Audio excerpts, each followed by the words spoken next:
بسم اللہ الرحمن الرحیم۔ کیا واقعی دنیا جہان کی برائیاں ہم میں ہیں؟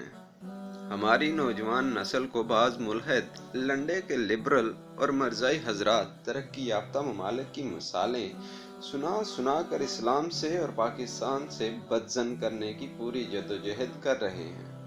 مرزائیوں پہ تو ایک بہت ہی تفصیلی ریسرچ میں کچھ دنوں میں مکمل کر کے ویڈیو کی شکل میں اور پوسٹ کی صورت میں اپنے ختم نبوت فورم کے دوستوں کو فراہم کر دوں گا۔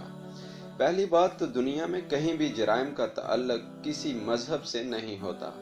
جرائم ہر ترقی اور غیر ترقی یافتہ ملک میں ہوتے ہیں، جبکہ اس کے مقابلے میں آپ ہمارے ملک میں احتجاجی مظاہروں اور صرف حالیہ افریقن امریکن جارج کے قتل کے ہونے والے مظاہروں کو جج کر لیں۔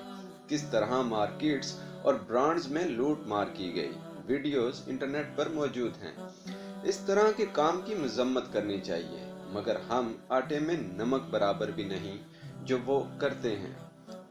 اللہ تعالیٰ نے حضرت آدم علیہ السلام سے نبی کریم صلی اللہ علیہ وآلہ وسلم تک جتنے بھی انبیاء اور رسول اس دنیا میں بھیجے، ان کو صرف دو چیزیں دی، ایک توحید اور دوسری شریعت یعنی قانون۔ توحید اور اس سے وابستہ احکامات کا تعلق اللہ تعالیٰ اور آخرت سے ہے، جبکہ معاملات دنیا کے لیے شریعت یعنی قانون لازم قرار دیا۔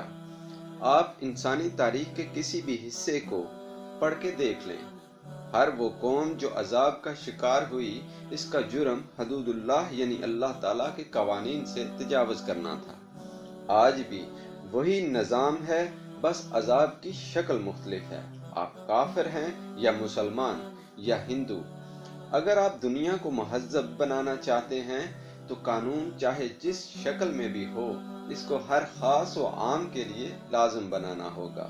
یعنی ایسا ممکن ہی نہیں ہو سکتا کہ آپ دنیا کے کسی ملک میں ہوں اور اس ملک میں تمام شہریوں کو یکساں قانون میسر ہو اور وہ خوشحال نہ ہو۔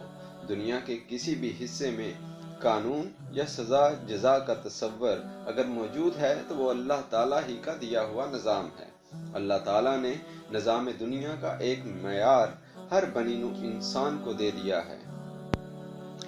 اب چاہے کوئی کافر ہو، ملحد ہو، عیسائی، یہودی یا بدھ مت، کمیونسٹ، جو اس معیار کو اپنا لیتا ہے وہ اپنی دنیا آسان کر لیتا ہے۔